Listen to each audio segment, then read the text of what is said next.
Company আমাদের কাছ থেকে কত টাকা নেবে ফ্র্যাঞ্চাইজি লাগানোর জন্য কিন্তু প্রথমে আপনাকে টাকা দিতে হয় না, তাহলে আপনার 30,000 টাকা মিনিমাম হচ্ছে। এই ঘাবলা জানার জন্য আপনাকে কি করতে হবে, কল রেকর্ডিংটা শুনতে হবে।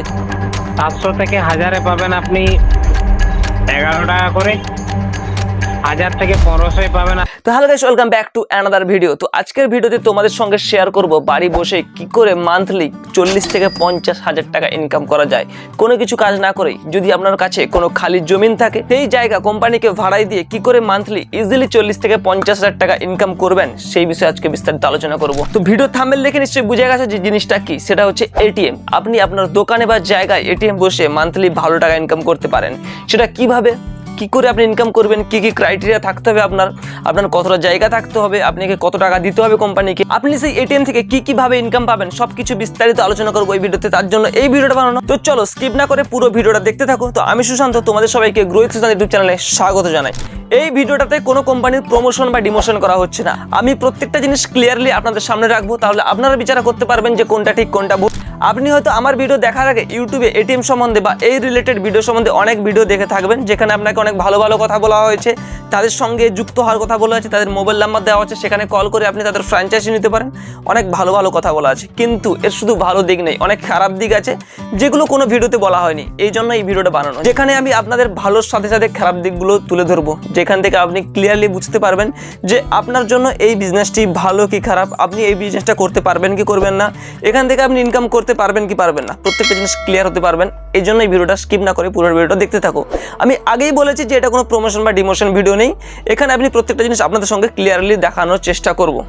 তো চলো এটিএম লাগানোর ভালো দিকগুলো দেখে নিই, আমরা সেখান থেকে কীভাবে ইনকাম করতে পারবো, আর কি কি ক্রাইটেরিয়া লাগবে, আমাদের কতটা জায়গা লাগবে, সব কিছু একবার দেখে নিই। আর হ্যাঁ, ভিডিও শেষে গিয়ে তোমাদের একটা কল রেকর্ডিং শোনাবো, যেটা হচ্ছে আমি একটা কোম্পানির লোকের সঙ্গে কথা বলছিলাম, এই হিটাচি কোম্পানির লোক যারা ফ্র্যাঞ্চাইজি দেয়, তাদের সঙ্গে কথা বলছিলাম। আশা করি সেই রেকর্ডিংটা শোনার পর তোমার অনেক কিছু ক্লিয়ার হয়ে যায়। ফার্স্ট অফ অল, এটিএম লাগানোর জন্য আমার যে জায়গা দরকার, তো জায়গাটা কীভাবে দরকার, মানে কতটা প্রস্থ, কতটা দৈর্ঘ্য, সব কিছু একবার দেখে নিই। তো মিনিমাম রিকোয়ারমেন্ট যেটা তাদের ওয়েবসাইটে দেওয়া আছে, ওয়েবসাইটটা আমি তোমাদের একটু পরে দেখাচ্ছি। আগে জায়গাটা বলে দিই কতটা কি দরকার। একটা জায়গা ধর হচ্ছে 8 ফুট প্রস্থ দরকার, আর 10 ফুট গভীরতা, মানে এই যে নিচ থেকে উপর পর্যন্ত এটা যেন 10 ফুট থাকে, আর 8 ফুট প্রস্থ দরকার। ওকে, আর শপ ইন শপ, মানে এটিএমটার জন্য যেটা দরকার, তোমাদের বলে রাখি, এটিএম লাগানোর জন্য যেটা সব থেকে বেশি প্রয়োজন হচ্ছে, একটা যেন বাজার এলাকা থাকে, একটা যেন ভিড়ভাট্টা এলাকা, যেখানে অনেক মানুষ প্রতিনিয়ত যাতায়াত করে, মানে মানুষের যাতায়াত যেন লেগেই থাকে, সেরকম একটা এলাকায় যদি এটিএম লাগাও, তাহলে তোমার ইনকাম অনেক বেশি হবে। আর সেই দোকানের ভিতরে যেন আরও একটা দোকান, মানে এটিএম লাগানোর জন্য যে মিনিমাম জায়গাটা দরকার, সেটা হচ্ছে 6 ফুট হচ্ছে আপনার প্রস্থ দরকার, আর 6 ফুট যেন লম্বায় থাকে, মানে গভীরতা দরকার।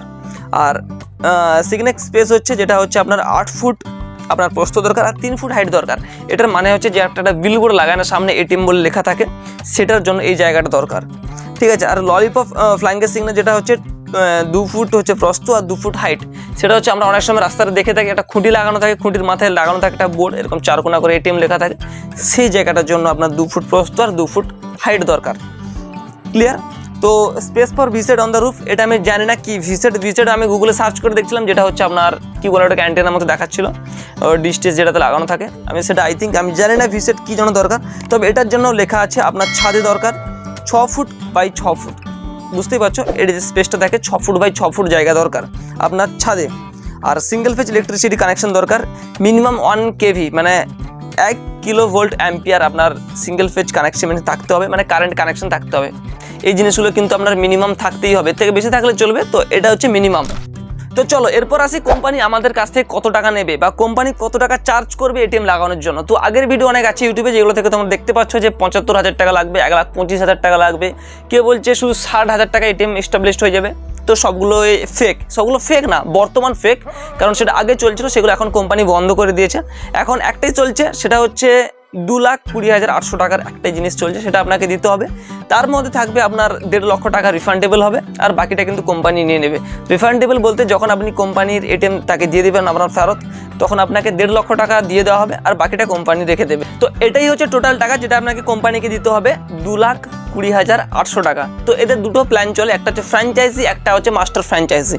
তো আপনাকে ফ্র্যাঞ্চাইজি নেওয়ার জন্য এটা নিতে হবে, আর মাস্টার ফ্র্যাঞ্চাইজি নেওয়ার জন্য আপনাকে 2 লক্ষ টাকা ফিক্সড ডিপোজিট করতে হবে, তারপরে আপনি হচ্ছে মাস্টার ফ্র্যাঞ্চাইজি পাবেন। আপনাকে আগে ফ্র্যাঞ্চাইজি নিতে হবে, তারপরে আপনি মাস্টার ফ্র্যাঞ্চাইজি নিতে পারবেন।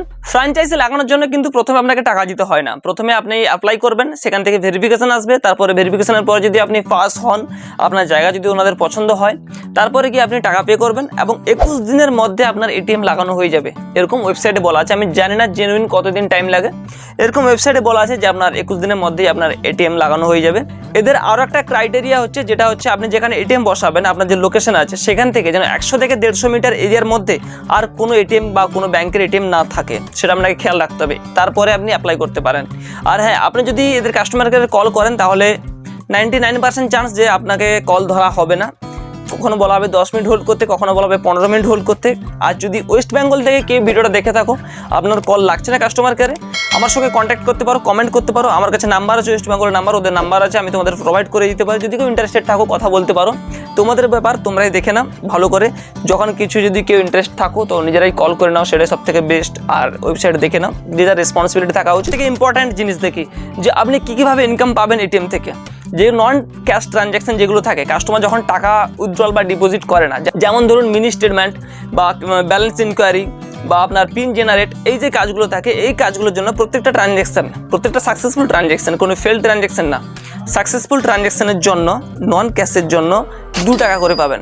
এবং এরপরে যেগুলো থাকবে প্রত্যেকটার জন্য আপনি প্রায় অ্যাপ্রক্স 10 টাকা করে পাবেন প্রত্যেকটা ট্রানজ্যাকশন, যেগুলো ক্যাশ ট্রানজ্যাকশন হবে। আমি তো জানি না এটিএমে কতজন যায়, আমি গুগলে সার্চ করছিলাম যে অ্যাপ্রক্স একটা এটিএম যদি ভালো এটিএম হয় সেখানে কতজন যেতে পারে।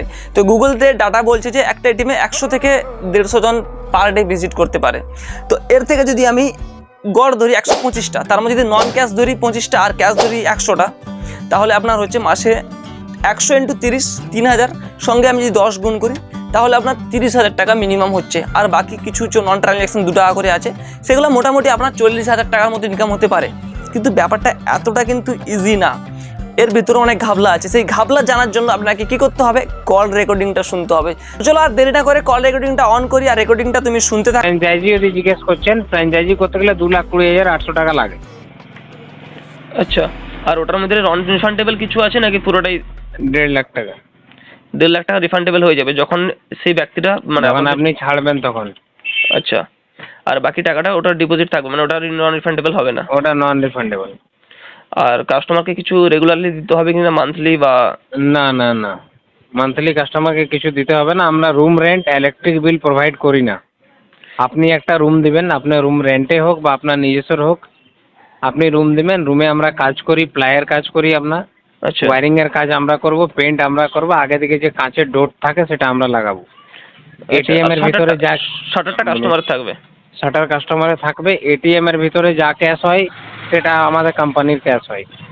আচ্ছা, ওটা আপনাকে ব্যাংক থেকে নিয়ে আসতে হবে, এটিএম এ ঢুকিয়ে দিতে হবে, এটা হবে আপনার কাজ। আচ্ছা, মানে কাস্টমারকে আপনার ব্যাংক থেকে টাকা এনে নিজের রেসপন্সিবিলিটির সঙ্গে ওখানে এটিএম এ ঢোকাতে হবে? হ্যাঁ, এটিএম এ ঢোকাতে হবে। আচ্ছা, ইলেকট্রিক বিলটা কাস্টমারকে দিতে হবে, তাই তো? কাস্টমারকে দিতে হবে। আচ্ছা, আর কি বলছি যে আর কোনো হিডেন কস্ট আছে কিনা? ধরুন পরে কিছু বললো যে কাস্টমার এত চার্জ করা হবে, এরকম কিছু ব্যাপার আছে কিনা? না ওয়ান টাইম জাস্ট? ওই রকম ব্যাপার কিছু নেই, কিন্তু ব্যাপার হচ্ছে আপনি যদি আমাদের প্রথম 700 ট্রানজ্যাকশন কোম্পানি কাটে। আচ্ছা, প্রথম 700 মানুন আপনার যদি 1000 ট্রানজ্যাকশন হচ্ছে তো 700 কোম্পানি রেখে নেবে। ঠিক 700-র উপরে আপনি 300 ট্রানজ্যাকশন আপনি টাকা পাবেন। 700 থেকে 1000-এ পাবেন আপনি 11 টাকা করে। 1000 থেকে 1500-এ পাবেন আপনি 9 টাকা করে।